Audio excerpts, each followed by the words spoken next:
Hi, my name is John Hinders. I'm an attorney in the corporate group at Brown Fortunato, and I'm going to talk today a little bit about security interests, what they are and when you might need one. Generally speaking, the purpose of a security interest is just to grant an interest in property of a debtor to ensure that the creditor gets paid if the debtor finds themselves in a tight spot. Most people will encounter security interests as individuals, either in the mortgage required by the bank or security interest in a car bought on credit. But anyone can and should take advantage of security interests if they're loaning money, whether that's to a business or to a friend or a family member. Security interests really come in two parts. There's the written agreement, and does need to be in writing. A handshake isn't good enough, as between the debtor and the creditor. That could take the form of a security agreement for personal property or deed of trust or mortgage for real property. The other half of the security interest is the perfection. And this is what puts the world on notice of your interest in the property and what determines who gets the value of that property should it be sold in the future to pay off debtor's obligations.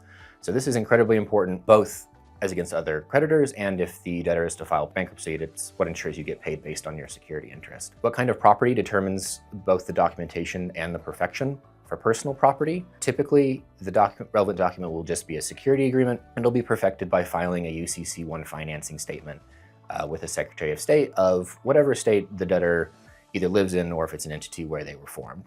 If the personal property is titled, like a car, again, you'll have a security agreement, but it'll be perfected by noting the security interest on the title itself. Security interests in personal property tend to be very uniform across all states because basically every state has adopted some version of the Uniform Commercial Code. By contrast, there can be a lot more variety with liens in real property because they vary from state to state.